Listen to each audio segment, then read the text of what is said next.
नमस्कार मु आपण मानकर लिजुन मु आपण मानकु मो यूट्यूब चैनल को कोई लिजुन को स्वागत करुच्ची।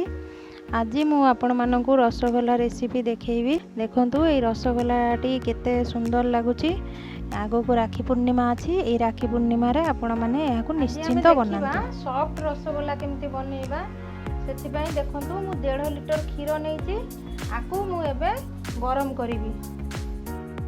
देखंतु एबे खीर फुटी आसिलानी आमे याकु 5-10 मिनिट टिके ठंडा कर दबा। देखंतु एबे खीर ठंडा हो जाय छि टिके फिर आमे एबे लेमन जूस को पके दबा।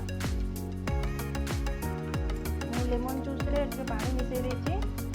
पानी मिसै देले लेमन जूस रे छेनाटा सॉफ्ट होबो।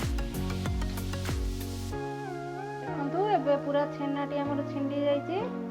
एबे एई छेना गुणारे ताको छाणी देबी। ताको ए कपड़ा रे कॉटन कपड़ा रे मु ताको छेना को सब छाणी की छणा रे एमती ताको एबे बांधी देबी। बांधी देले टाइट की से सब पानी तारो बाहरी जीवो। सब पानी बाहर जीवो। आपण जत्ते ये करी बांधी दे ताको बाहर जीवो। देखंतु एमती पानी सब तारो बाहर जीवो। देखंतु एबे हमें ए कपड़ा रू छेना टिके हमें काढी देबा। देखंतु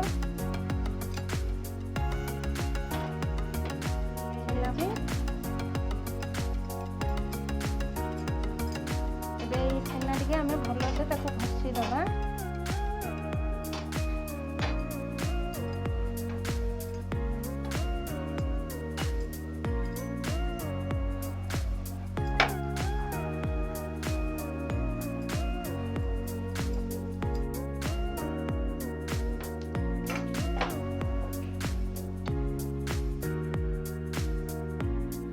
एबे ये चकटाटा हेई गलानी।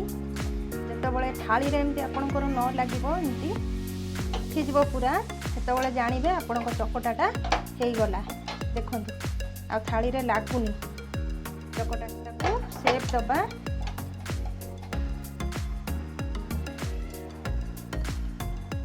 जो शेप रो आपण चाहिबे सेमती बनै परिबे।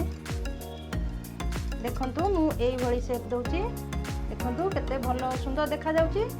आपण मानकर एमती देखा गले से न फाटिले से फाटी बनी जदि बढ़िया से हबो फुलिबो। देखंतु ए रसगोल्ला गुडी को मु शेप दे देछि। केते सुंदर देखा जाउची। आपण एमलिया शेप चाहिबे देबे। मु टिके बेसी बड़ करनी छोट छोट साइज शेप देछि। एबे आमे गोटे कंटेनर बसेबा। गैस ऑन करबा। सेथिरे देखंतु मु 200 रु 250 ग्राम चीनी नेछि। 250 ग्राम हम चीनी कादेरे ढालिबा।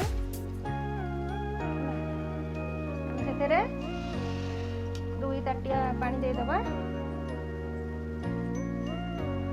देखंतु सेतेरे मु किछि छेचिके गुजराती पके दउची।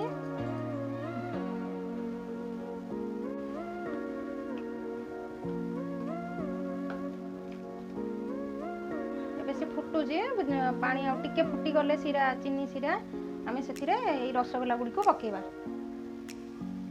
एबे फुटी आसिलानी सिरा आमे गोटे गोटे ए रसगोल्ला गुडी को पकेबा। देखंतु